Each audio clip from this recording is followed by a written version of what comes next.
Hi guys, मैं सूर्या। आज आपको नीट क्रैक करने के 5 ऐसे टिप्स देंगे। नीट क्रैक करने के 5 ऐसे टिप्स देंगे जिससे कि आप सफलता आपका बहुत ही आसान हो जाएगा।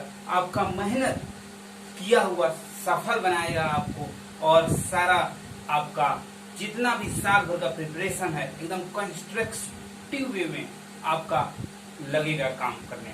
तो इसलिए गाइस मैं आपको बताना चाहूंगा कि सफलता उसी को मिलती है जो अपने सपनों में कुछ कर दिखाने की क्षमता रखता है। और सही बात तो ये है, एग्जाम का जो प्रेशर होता है गाइस, डर सा फीलिंग आ जाता है कि हम क्या करेंगे, डर जाएंगे तो हमको सफलता मिलेगा कि नहीं मिलेगा।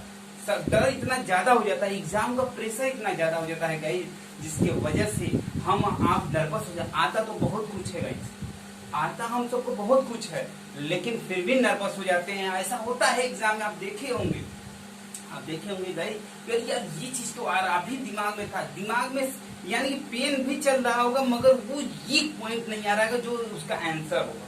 तो ऐसे प्रॉब्लमों से कैसे बचा जाए, ऐसा क्यों होता है, ये सब हम इस चीज में जानेंगे। 5 टिप्स जो हम देंगे आपको गाइस, ये आपके लिए बहुत ही पावरफुल साबित होगा। एग्जाम देने से पहले जो भी मैं 5 टिप्स बता रहा हूँ, कोई भी एग्जाम दे रहे होंगे आप उसको जरूर फॉलो करिएगा, क्योंकि ये याद रखिएगा कि आपकी सफलता इस बात पर निर्भर करेगा कि आप एग्जाम में क्वेश्चन किस तरह से अटेम्प्ट कर रहे हैं। बिना डरे कॉन्सेप्ट क्लियर होना चाहिए, जिसके वजह से आपको कोई ऐसा प्रॉब्लम नहीं आना चाहिए जिसकी वजह से कि आपको कंफ्यूजन क्रिएट हो। तो हम अपने इस 5 टिप्स में आपको बताएंगे कि आप कैसे किसी चीज को कोई भी एग्जाम दे रहे हैं। खासकर अगर मैं बात करूँ नीट के मेडिकल स्टूडेंट को, उनको प्रेशर बहुत ज्यादा, क्योंकि उनको बायोलॉजी बहुत ज्यादा पढ़ना होता है। बायोलॉजी पूरा ढेर सारा पढ़ना, फिजिक्स पढ़ना होता है, केमिस्ट्री करना होता है, और इतने सारे क्वेश्चन को अटेम्प्ट करना होता है। इसलिए 720 नंबर आपकी गेन भी करना होता है।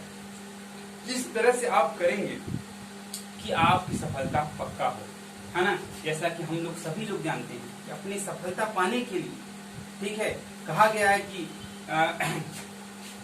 चुनौतियों से लड़कर, तकलीफों से उभरकर सारी दुनिया को जीते। कहा गया है चुनौतियों से लड़कर, तकलीफों से उभरकर सारी दुनिया को जीते।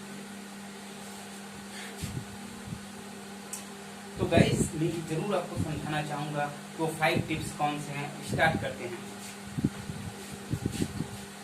पहला टिप्स कि ये है गाइस, एग्जाम हॉल में पहुंचने से पहले प्रॉपर पानी पीजिए। पानी पीने का क्या तात्पर्य है? पानी पीने से ये तात्पर्य है, प्रॉपर पानी पीने, जब आपके बॉडी में ऑक्सीजन की मात्रा उस पानी के द्वारा जब मिलता रहता है पूरा प्रॉपरली बॉडी में, तो आपको सफोकेशन नहीं फील होता। सफोकेशन जब फील नहीं होगा तो आप कंफर्ट जोन में रहेंगे। पहला टिप्स है कि आपको पानी प्रॉपर पी के जाना। दूसरा टिप्स ये है गाइस, मैं आपको बताना चाहूंगा कि आप एग्जाम हॉल में सबसे, जिसे आपको फिजिक्स भी आएगा, केमिस्ट्री भी आएगा और बायोलॉजी भी आएगा, तो आपको एक टारगेट बना के चलना होगा कि हमको, क्योंकि हाँ सबसे कम समय जो देना है, हमको जो देना है वो बायोलॉजी में। दूसरा टिप्स ये है कि सबसे कम समय किसमें देना है हमको, बायोलॉजी में। और बायोलॉजी में कितना समय देना है, अगर 90 क्वेश्चन है तो हमको कितना देर में अटेम्प्ट कर लेना है, ये दिमाग अपने माइंड में कैलकुलेशन हमको लेके चलना पड़ेगा। हमको ये लेके चलना पड़ेगा कि हम कितना, क्योंकि जितना समय कम बायोलॉजी में लेंगे उतना ही ज्यादा समय आपको फिजिक्स और केमिस्ट्री के न्यूमेरिकल सॉल्व करने के लिए मिलेंगे। तो सफलता इस बात पर भी निर्भर करेगा कि बायोलॉजी आपका किस तरह से स्ट्रॉन्ग पॉइंट। बायोलॉजी एक ऐसा सब्जेक्ट है जो बहुत ही आसानी से आप कवर कर सकते हैं, और सिलेबस को कवर करने के साथ साथ आपका टाइम कंज्यूमिंग नहीं होता जितना कि फिजिक्स और केमिस्ट्री टाइम कंज्यूमिंग। इसलिए गाइस दूसरा टिप्स मैं ये आपको जरूर कहना चाहूंगा, मैक्सिमम जो टाइम में आपका लगना चाहिए बायोलॉजी में, मैक्सिमम, मिनिमम मैं कहूंगा कि 25 मिनट, और मैक्सिमम हार्डली उड़ के अगर आप जा रहे हो तो 30 मिनट से ज्यादा बायोलॉजी में आपको नहीं। 30 मिनट से अगर ज्यादा जा रहा है बायोलॉजी में तो, या अगर आपको लगता है कि नहीं 30 मिनट से बहुत ज्यादा अगर आप जा रहा है तो 35 मिनट, इससे ज्यादा अगर बायोलॉजी में आप दे रहे हैं समय, तो निश्चित रूप से आपका कहीं ना कहीं टाइम को कमी करेगा, और आप पूरा फिजिक्स केमिस्ट्री में सही ढंग से इन्वॉल्व और इन्वॉल्वमेंट आपका नहीं हो पाएगा, जिसके कारण सिलेक्शन कहीं ना कहीं आपको पीछे करेगा। इसलिए गाइस मैं आपको इतना समझाना चाहूंगा कि आपको बायोलॉजी 25 से 30 मिनट में सॉल्व कर ही लेना है, इससे ज्यादा समय नहीं देना है। एनसीईआरटी के जो भी सीबीएसई अपना लैंग्वेजेस घुमाएगा उस लैंग्वेजेस में कमांड आपका हमेशा बना रहना चाहिए। और ये टारगेट जब लेके चलेंगे कि हमको जो 90 क्वेश्चन है बायोलॉजी के उसको 30 मिनट में सॉल्व कर लेना है, तो आपको पक्का सफलता मिलेगा। तीसरा टिप्स ये है गाइस कि आपको ये चीज ध्यान देना होगा गाइस कि ये जो हम सबसे पहले किस सब्जेक्ट का स्टार्ट करेंगे। पेपर मिल गया, एग्जाम हॉल में बैठे हुए हैं, टेंशन में क्या करें, पहले फिजिक्स लगे। देखो होता क्या है, जो सेलेक्टेड और नॉन सेलेक्टेड के अंदर दो ही चीज का डिफरेंस होता है, स्मार्टनेस अगर जिसके अंदर नहीं रहेगा वह सक्सेस नहीं हो पाएगा। जो स्मार्ट बंदा रहेगा वो पहले सोचेगा यार हमको तो 25 मिनट वाला पहले काम करना है, क्योंकि 25 मिनट वाला जो हमारा है वो हमको 360 नंबर ला के दे रहा है। 360 नंबर जब ला के दे रहा है तो सबसे ज्यादा सफलता का श्रेय तो बायोलॉजी को ही जाएगा।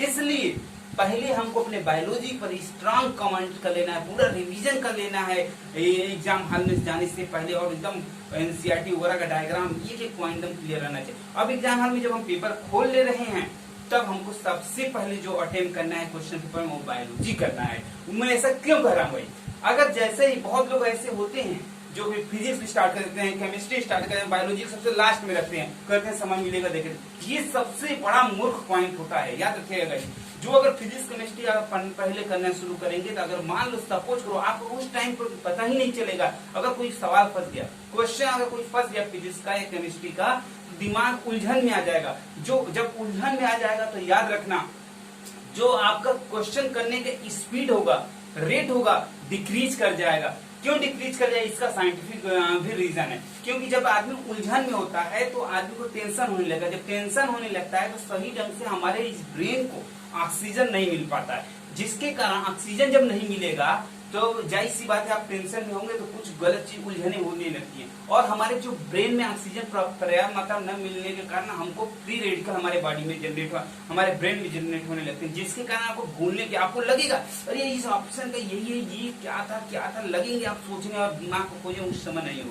इसलिए मैं गाइस में सबसे पहले जो प्रीफर आपको बता रहा हूँ तीसरा टिप्स में, सबसे पहले आप बायोलॉजी करें, और बायोलॉजी करने के लिए ही मैं इसीलिए बोल रहा हूँ क्योंकि बायोलॉजी एकदम वीक सब्जेक्ट की तरह आप बना के रखिए उसको, तो वो स्ट्रॉन्ग सब्जेक्ट भी है और वीक सब्जेक्ट भी है, क्योंकि आपका टाइम कंज्यूमिंग नहीं है, ठीक है, इसलिए आप उसको कवर करेंगे।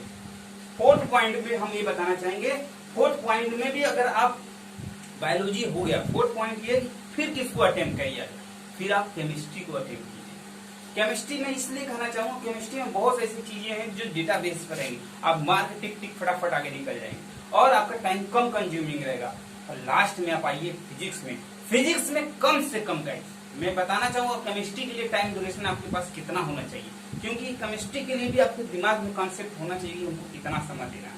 केमिस्ट्री आपको हार्डली 50 से 55 मिनट में आपको सॉल्व कर लेना है, 50 से 55 मिनट में हमको सॉल्व कर लेना है, जिससे कि हमारे जो मैक्सिमम समय मैक्सिमम समय बचे, अब जो भी बचा समय रहे हमको किसमें देना है, फिजिक्स वाले सब्जेक्ट में गाइज आपको देना है। 5 टिप्स, पांचवा जो टिप्स अंतिम टिप्स है गाइज, जो मैं आपको बहुत ध्यान से बताना चाहूंगा। बहुत लोग क्या करते हैं, तुक्का मारने लगते हैं, अच्छा इसका ए मार देंगे, इसका बी मार देंगे, इसका सी मार देंगे। तो ऐसा गलती से भी मत कीजिए। जो क्वेश्चन आपको नहीं आ रहा है, ठीक है, उसको लास्ट में रखिएगा। इस ऑप्शन में क्या करते हैं कि जो क्वेश्चन नहीं है तो उसी को लेके बैठ जाते हैं। अब आपका टाइम तो चल रहा है, टाइम तो फिक्स है, टाइम में तो कोई कमी नहीं होगा, मगर आप उस क्वेश्चन को लेकर फंस जाएंगे तो और सारे क्वेश्चन का टाइम खा जाएंगे, जिससे आपकी सफलता का जो रेट रहेगा guys, maximum student smart technique करना यूज करके अपना ट्रेडिशनल टेक्निक अपनाते हैं कि पहले जो नहीं आता है उसी को करना शुरू करते हैं। ये मैं बता दूं, ये आप ही नहीं स्टूडेंट, मैं आपकी बात नहीं कर रहा हूं, दुनिया में बहुत से ऐसे स्टूडेंट हैं जो जब जाते हैं इस तरह की एग्जाम देने तो पहले जो नहीं आता पहले उसी को करते हैं। अरे भाई आपके लिए टाइम लिमिटेड है, जो नहीं आ रहा उसको छोड़ो, अभी जब समय बचेगा तब हम लास्ट में उसको देखेंगे, मगर जो पहले आ रहा है हम उसको अटेम्प्ट करेंगे।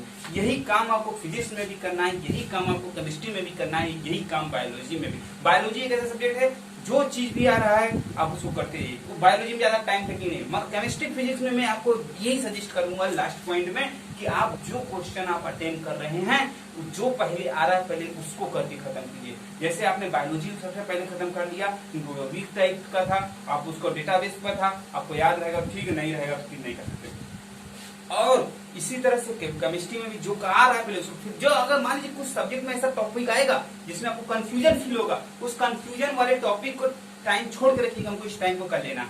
और सबसे बड़ी बात है, ठीक है, ये सबसे बड़ी बात इस 5वें पॉइंट में बताना, जब गोला हम भरते हैं तो गाइस देखो गोला भरने के बहुत सारे तरीके होते हैं। बहुत लोग क्या करते हैं बीच में से ऐसे ऐसे ऐसे ऐसे ऐसे करना शुरू करते हैं। ये जो ऐसे ऐसे करते हैं गाइस ना तो खटाक से आगे बढ़ जाता है। जब ऐसे करेंगे तो गलत है, गोला भरने का तरीका होता ही नहीं गाइस।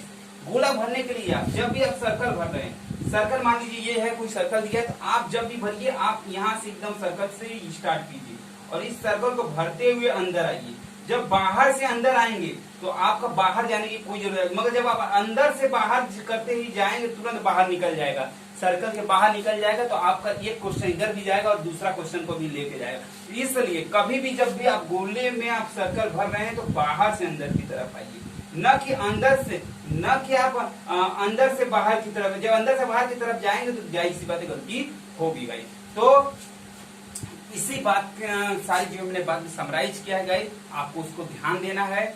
और ये बात और बताओ, नर्वस नहीं होना है, ठीक है, क्योंकि अगर आप डर जाएंगे तो समझिए मर जाएंगे। याद रखिएगा डरना नहीं है एग्जाम में, और जो भी होगा क्या होगा यार, ज्यादा से ज्यादा होगा ये कि हमको एक क्वेश्चन गलत, मगर अगर हम नर्वस हो जाएंगे तो हमारा सिलेक्शन रुक जाएगा। नर्वस होने पर आपकी सारी प्रॉब्लम जो होगी आपकी ब्रेन में क्रिएट होने, और जब ब्रेन में एक बार डाउट क्लियर हो जाएगा, डाउट आ गया ना तो वो दूसरा डाउट क्रिएट करने लगेगा। इसलिए डाउट नहीं रखना है, एकदम कॉन्सेप्ट क्लियर रखना है, स्थायी रहना है, प्रॉपर पानी पीना है, पर्याप्त रहना, और ऑक्सीजन पर्याप्त मात्रा में हमको लेते रहना है। और एग्जाम हॉल में एकदम समय से पहले पहुंचे, जो भी इंस्ट्रक्शन उसको एकदम क्लियर पढ़े। ये रीति नहीं कि अपने मन का जो भी उठाया पढ़ना शुरू कर दिया, करना शुरू कर दिया, पूरा इंस्ट्रक्शन नहीं पढ़ा, बाद में क्या चला फिर गड़बड़।